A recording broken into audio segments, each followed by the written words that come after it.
Pencil బాగుంది, స్టార్టింగ్లో pencil బాగానే ఉంది కానీ రాయడానికి యూజ్ అవ్వాలి. మన లైఫ్ కూడా అంత స్టార్టింగ్ బాగానే ఉంటుంది కానీ మనకి మన చెక్కబడకపోతే దేవుని దగ్గర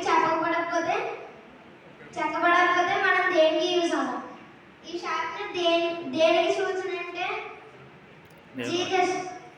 ఎప్పుడైతే మనం జీసస్ దగ్గరికి వచ్చి షార్ప్ అవుతామో అప్పుడే మన లైఫ్లో మనం సక్సెస్ఫుల్గా ఉంటాం.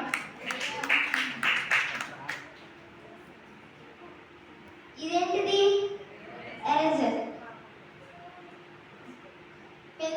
మనం కాపీ రైటింగ్ రాసినప్పుడు కానీ ఎక్కడో దగ్గర మనకి తప్పులు వస్తుంటే మనం వెంటనే ఎరేజర్ తీసి అరెస్ట్ చేసుకుంటాం.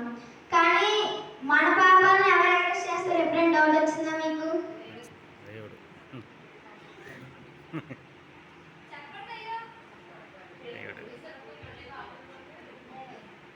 అంటే ఇది ఈ ఎరేజర్ యేసు రక్తానికి సూచన.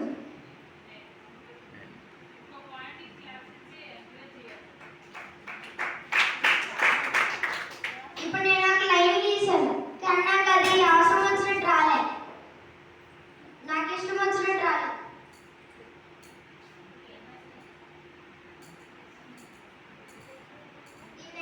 దీన్ని అరెస్ట్ చేశాను కానీ దీనికి పెన్సిల్ గీత అరెస్ట్ అయింది కానీ అచ్చు పోలేదు కదా.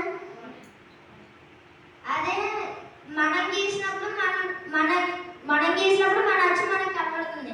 అంటే ఇప్పుడు మన లైఫ్ని జీసస్ దగ్గరికి వెళ్ళి మన తప్పును ఒప్పుకుంటే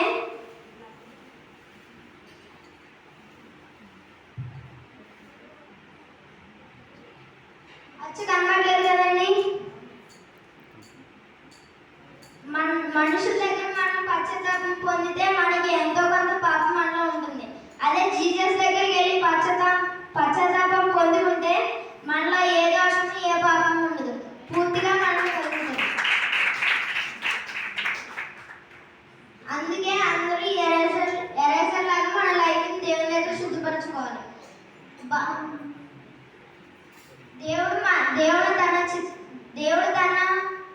దేవుడు తన చిత్తానుసారంగా మన పాపములను ఆయన తుడిచివేస్తాడు. 103 కీర్తన 12వ వచనం ఏముందండి?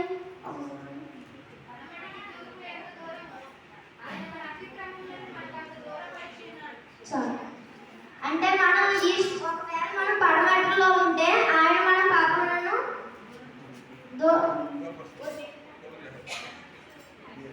వెస్ట్ వేస్తాడు. మనం వెస్ట్లో ఉంటే మన పాపాలను ఈస్ట్లో వేస్తాడు. అందుకని మనం దేవుని దగ్గర మన పాపాలను ఒప్పుకోవాలి. ఇదేంటిది? ఇది స్ట్రైట్ గా ఉంటుంది కదా. మనం దీన్ని దేనికి యూజ్ చేస్తాం? మనం లైన్స్ కొట్టుకోవడానికి కానీ ట్రయాంగిల్స్ స్క్వేర్ ఇలాంటివి చేసుకోవడానికి యూజ్ చేస్తాం.